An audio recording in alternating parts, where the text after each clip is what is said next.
உனக்கு விரோதமாக எழும்பும் ஆயுதங்களை வாய்க்காதே போக செய்வார், வாய்க்காதே போக செய்வார்.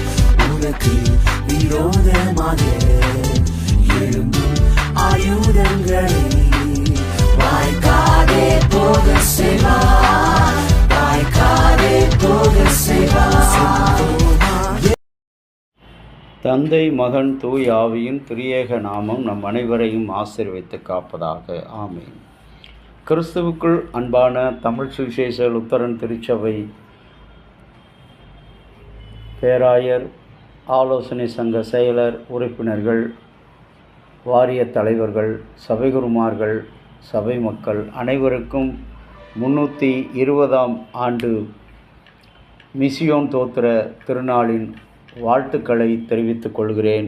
இந்த நாளிலும் சிந்தனைக்காக ஆகாய் தீர்க்கதரிசி 2ஆம் அதிகாரம் 6 முதல் 9 திருமொழிகள். வானத்தையும் பூமியை அசைய பண்ணுவேன், 1000 வருடத்தினுடைய அரசாட்சியை ஆண்டவராகிய கடவுள் வலியுறுத்துகிறார். வெளிப்படுத்தின விசேஷத்தில் 21ஆம் அதிகாரம் 1வது வசனத்தில் நாம் அதை அறிந்து கொள்ளலாம்.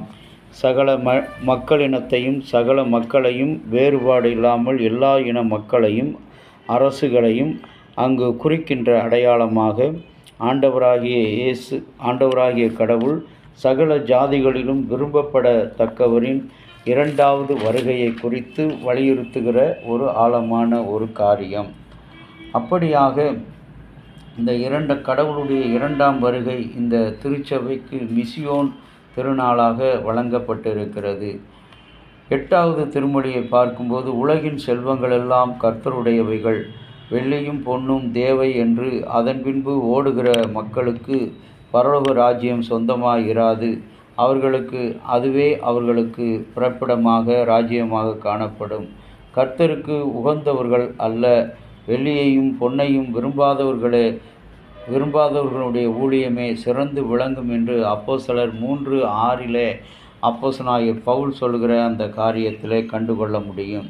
அன்புக்குரிய இறை மக்களே, நம்முடைய வாழ்வு இந்த உலக வாழ்க்கையில் கடவுள் நமக்கு கொடுத்திருக்கிற ஆசீர்வாதம், ஒருவேளை அன்றைக்கு 1706ஆம் ஆண்டு அந்த நற்செய்தி மிஷின் நம்முடைய தரங்கை மண்ணுக்கு வரவில்லை என்று சொன்னால், நம்முடைய நிலைமைகளை நாம் யோசித்து பார்ப்போம். நாம் எங்கே இருப்போம், எப்படி இருப்போம்? அடிமைகளாக, காட்டுமிராண்டிகளாக,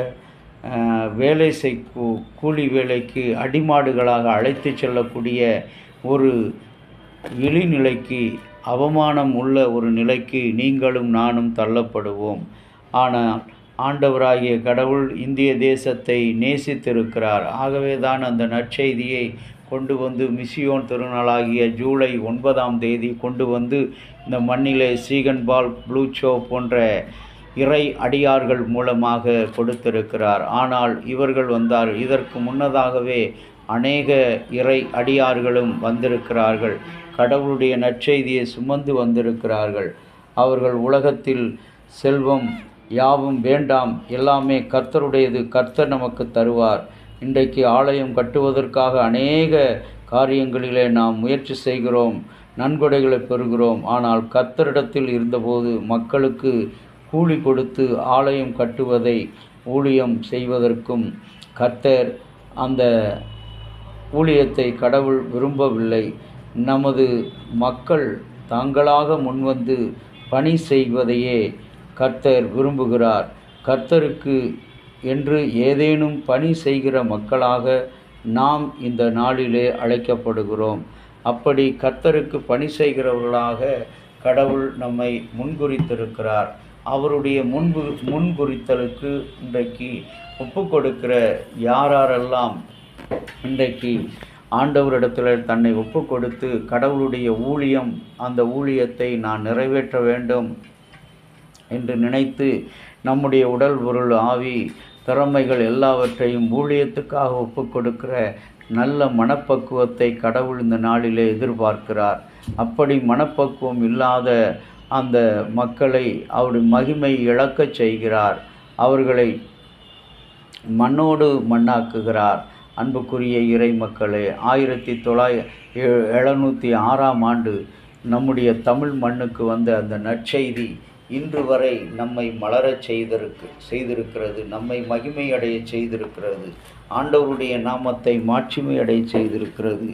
இதில் விசுவாசம் உள்ளவர்களாக நீங்களும் நானும் பறந்து கடந்து இந்த உலகத்தில் இந்த 320 ஆண்டுகள் இந்த மிசியோன் தோத்திர திருநாளை நினைவு கூறுகிறோம். 320 ஆண்டுகள் கடவுள் நமக்கும் நம்முடைய சந்ததிக்கும் நம்முடைய முன்னோர்களுக்கும் நமக்கு பின்னால் வருகிற சந்ததிக்கும் ஒரு நிறைவான சத்தியத்தை அவர் வைத்திருக்கிறார். முந்திய ஆலயத்தை விட பிந்திய ஆலயத்தின் மகிமை மிக சிறப்புடையதாக இருக்கும்.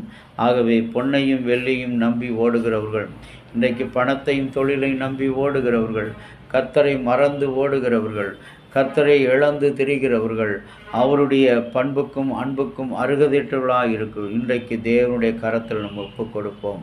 ஆண்டவர் நிறைவுள்ளதாக ஆசீர்வதிப்பார். அவருடைய நித்திய கிருபைக்குள்ளாக நம்மை சுமந்து கொள்வார். அன்புக்குரிய இறை மக்களே, மீண்டுமாக இந்த மிசியோன் திருநாளில் திருச்சபைகளில் மிஷன் பணி, அருள் பணி நடக்க வேண்டும். இன்றைக்கு வாலிபர்களும் சிறுவர்களும் என்ன செய்கிறார்கள்? இன்றைக்கு இந்த அருள் பணியை, மிஷன் பணியை விட்டு தன்னுடைய பணியை, உலகத்தின் பணியை, இங்கே சொல்லப்பட்ட ஆகாய் தீர்க்கதரிசி 2ஆம் அதிகாரம் 6 முதல் 9 வசனங்களில் வெள்ளியை தேடி பொன்னை தேடி ஓடுகிற அந்த பணியைத்தான் ஓடுகிறார்கள்.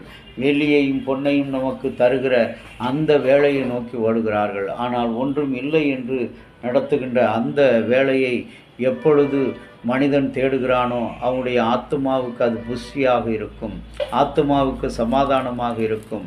இது கடவுளுடைய 2ஆம் வருகையினுடைய எச்சரிப்பு. இந்த 320ஆம் ஆண்டு இந்த மிசியோன் தோத்திர திருவிழா நம்முடைய ஆண்டவராகிய இயேசுவினுடைய வருகை, 2ஆம் வருகை.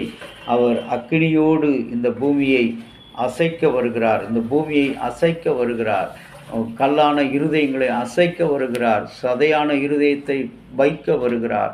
அவருடைய வருகைக்கு நாம் ஒப்பு கொடுப்போமா? இன்றைக்கு இந்த மிசியோன் தோத்திர திருநாளிலே அன்பு கடவுளுடைய பிள்ளைகளை, இந்த செய்தியை கேட்குற ஒவ்வொரு கர்த்தருடைய பிள்ளைகளுடைய வாழ்க்கையிலும் நிறைவான ஒரு நித்திய கிருபைகளை கொடுக்க வேண்டுமா நாங்கள் மன்றாடுகிறோம். தூய ஆவியானவரே, துணையாளரே, தொடர்ந்து உம்முடைய கிருபையின் கரத்தில் ஒவ்வொரு மக்களையும் அர்ப்பணிக்கிறோம். இந்த திருச்சபை முழுவதுமாய் அர்ப்பணிக்கிறோம். ஒவ்வொரு குருசேகரத்தை அர்ப்பணிக்கிறோம்.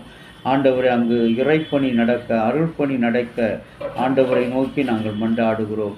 இறைமகன் இயேசு நாமத்தில் நாங்கள் செபிக்கிறோம்.